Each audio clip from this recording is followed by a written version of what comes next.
in chung lama chuan lutin pisilvia chuan tuna chuan fine nei to dona in nei to tho maula kan chung ko hian kalphung le ti tur hi kan ngai tha ngai lo mole lo kala ipi bula hin lo thute le ti nan thudona akut chu wanin ipa lam thua chuan keima ngein inin nei chung chang soipui tu kan kavat lowang in ne na hi kan ti mai mai lawang ram chunga holian beka kan honga thrian le chung te kon kalna tur thlo theina tikte po anga yang chubaka monu ko po khan pa thri ngai dona in ne no pui tak bua sai kan tum tu kani antia moli chuan director chu tiang na tu ka ngai lo anti chuan ngaye nang ang mo thala tu kan nei tur che hian min ti hlim em ani engkim a thabe ko chi kan pe fe kang che ati ta me mai moli chuan director kan dam do in hi alian mmc lova in nei ma nau pai lo kan lo ni bok nen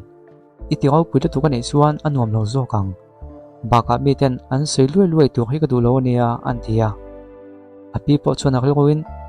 moli hi min pha niam le ngai tlom tak ani wa kan chung kwa kan loi lu fanga ain ti pui vak adu lo ni hi mole kami du zong tak ni ni hi mei chata tak ani hi tin angai tuani ole isoyang le atita moli pochon lom thua soi tun thlangin director min ti ni hi mole tuna chuan min ko dan hi thla ngai tong antia ole chuan tlangwal wa nei pa tun tang chuan moli hi thatakin yen kol to tu ani phi a pai nia ata na ha sa zualanga boipui tu ring a hle ni pon ngai sak thul pha chuang lo tu kan ka du che ni tin a han frila chen lo po chuan ka khria lungai su ko pi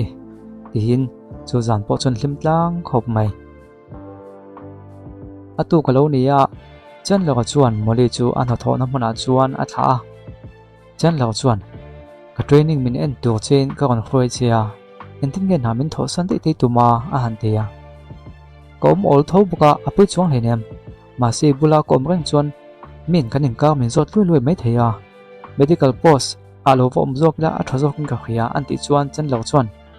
i pasal ka ni de ti hi min an khia chu chu i hlaw view emon le antia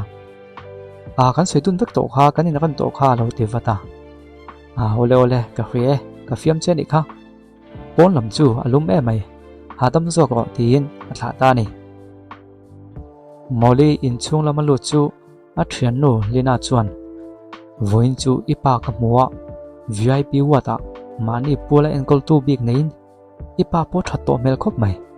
a haw tak viom sia poisa khoi tun ne moi mu big le tian zo chuan kapa time thona mun nangma min ko mona tang khan mole tin dot chuan soya lina chuan a that chu ma se kha tiam mona tho kha chu a boi thlak thina nia kal to tu su ho tu telamin medical team ho nen tho dun nan neya heta hian part time in on thozok la thil dang ai point lo a thazok dei ni o tinan khila mole chuan lom thu te khinin chutilai jon nox pakhat lu si chu ron kalin dinan hena chuan agai ti kalo khria tin alo rela ya anti chuan ilo lo khre ve na nge thianin nia khret kalo ring so ka inin be po fak lo po ani ton chu karam sa tang khan kan gynecology department a naw ti tlak na tur lo boi pui fel tiam to ni a mela hi chuan mizai dam le fel takani sia aro kin anun hi khiom viau ani mai theni anti chuan lina chuan du tok te ta thok tu ka kon kal nge nia mi chung chang sui tu ka kon kal zo nge moi ni le tin chwa san ta dei mai ni lucy chuan moli chu kovin song man ro ho so zulala traka son lang phei ole ding rang lo khan tin an lo vina ole kan tienge tin ma se pausal chu alianin a ria lucy la chuan mong chang lo khan apan hin pom kop ta che an lo la ti deuh dewa modi chuan thelo chuan pom ve ta trang mai ni apia chuanin sona le lili te han kon phaya lili chuan sona voin chu ewa chelo ve chen la a kon kal don wang ning tiro anti chuan sona chuan fiam thu te su photoshoot boi pui tu a boan ai wa kon kal mai kan hi mole antia ma se lan dan chuan tuai mo tum ang riu mai ni lili la chuan nilove a chen loga hi sing team ho bula itel tam je hi mi zong an khrial hom inin me thot ani tin an fak vela so na chu hlim ve khop mai in fiam te su chen lok te chu chung ko ho sa tak atanga kon chu ania voi so tang ho ngin me chi hi ngai sak zok pok si lawa an thia lili chuan nie chen lok hi chu me chi pong ngai sak lo mi ani mela ba se tiang thuam in bela mu chu chuan a chit lo chawang che chu lawa he tiang mi pa te hi in nei nuwa po me nom tak ani du le zo ania an ti vela ni chu tian kal chu moli on phei nen chuan anin supal ta lo maya lili chuan ka thuam no hi tin out of fuck mai moli chuan ka thi palu tuk ka lo mu chiang lo ni tin ngai daman dil hal mola lili chuan moli chu a kan nem ngala chhun pachang ate imita delem mani la tin a vin ta ngala moli chuan ka ti pal tak zetani bungwa ka pum bok bok sia ka lo mu chiang lo ni ka ti lui mi lo ni o han tia lili chuan ka ti lui ni lo iti wang mai khan engki ma that phai ka nyam mon le an tia moli chuan in thlang na pin dana wakalila a fai thei takin ka khu fai sak don chania ka khu fai thei lo ni point athang ka le sak le meng che an ti chuan so na chuan min le sak theyang mo hanin an ta che i ka thei em hi mo le lo ting hala lili la chuan ika kha a ko ve le mai he ko he zok tu te hian a hak tu big liao lewa an thui sak ni ti hi i khana nge poisa en zat nge i nei ve fa ko wa an han tia chuta lucy chuan phe ve a moli engi khriata entinge thil te po iti thei nge lova tin a kan hau ve chun zoma chutia in soifian tumlai chuan sona la chuan a supervisor nyang mo ngai thate ama chaw ni lovin invite chunga hin complain ka thelut vek dhon ani o an tia lucy chuan nilo ka ti pal a supervisor chu kan nilova hospital khata kan thok ho mai nia kan ho tu ten hena lo thlen don nia khongai complain chu thelut lo fram tu tin alo nge na ni sona chuan moli pausal chu an pet deuh chunga khongai thlak takan khanom dewa vel su o tunge bumitum ten omlu tuk mai an tia lucy chu alo nui zata moli mai dam dil mai te nang mani hi boina thlen tu chu an ti chuan mai dam ka dil to lom min kal san du lo ni kha bungwa ka pom bok sia ka mu thei bok si lawa anni point min mobik lawa kanin supal tamai ni kha mole an ti ve tak mak maya chuta sona chuan he huna brand gas kan hi o tunge moni in khriat le ke ma nen me i hanin khai khin ngam chu le tina kok ta mori chuan nang ma ang thawan ha thok tuwa helai local hi kania nang ne nei khai khin hi ka tum mani khan pa ro nia an ti chuan a thai idam chung zong na thok mala ka ko man hi in nei tling ngai don chuang lo ni voin hian dik taka ngai dam dil dan ka zoti ko ton chen ni tin ben a han tum ta ma se chu ti lai chuan chen lo chuan a ro dang ta vat maya tunge moi nia ku thak lo tum ring hot le tin a nam ta do maya lucy chuan chen lo mo hi kan direct to pa kha ni lom ni moli nen hian an vain na em via tin angai tu ta ne chen lo chuan modi I try iliam em tin an zot thuaya moli chuna that thu chu lo sui ve maya chen lo chuan entil nge ti tu ma tin a mel rom ta khop mai sona chuan chen lo I thian nuam nia an ti chuan lili po chuan chen lo ama zo khian sona hi kon sum sa lom a ko hi ti bal sak vek buka an lo tia ko bal wang mai mai ku tin thak mo an ti le sona chuan a he ko hi bukanin min sponsor ania ati bala ngai dam po min ti lova min la tong khum zuya ka thinram lutuk mole an ti chuan modi chuan chu tiangin ka ti mi alo nia ka ti lo alo tia lili chuan engtin nge he thiang hian do ti lo soi theya a leina poisa kan dil che hlau de vem nia ka tiang han nga tingi phat le sia an ti chuan sona po chuan I lei theilo ti te chu pom ve mai ro chen lo ma enga tinge boina I siama chen lo ma hi min pu chet kha tu mem nia an thia lucy chuan a moli hian ti pal thil thuin apal sol ve mai nia thil ho te nia ti in soi fialo tu ma chen lo chuan tunge kha tiang ko mai mai a lei theilo tin soya tin akwa deuh ta khera maya chu ba kan hi ka chianga chu tiang thil chu ati ho lawang tin a chan ta vio mai sona chuan chen lo ani hi ring ma ta che a tur tuang mai in lema chang zo kan hi lo tia kan nu pui thu soyo oi lovin nang thu soi hi ko oi sak zo kang chemo ti na kon tong chuak ta sona chuan nga in nu pui mo ti na meng phok na sa ta khop ma moli po chalo phuzok he kanin nei nei thup tu khan kanin begam to sia enting e mo soi chu mai thei zok le ti na ngai to ta apia tong chuan chen lo thian te po chuan nu pui nei la hen khret lo thu de chen lo soi ve nak nakam makan lo ti hlom khot mai lucy po chuan moli hi chen lo ne na ni mo ani chuan kan thai ka tor mo nu ti na ni chu mol he ti na lau ta sona chuan nu pui in nu pui mo nia entika ngi ne ya inga tinge ka khriat ve mi lo chen lo ifiam thu chu ni lo mo antia chen lo ka chuan kanin nei hun le nia chuan ilo boi ve na tu pakhat ma om lo atile de umak maya moli chuan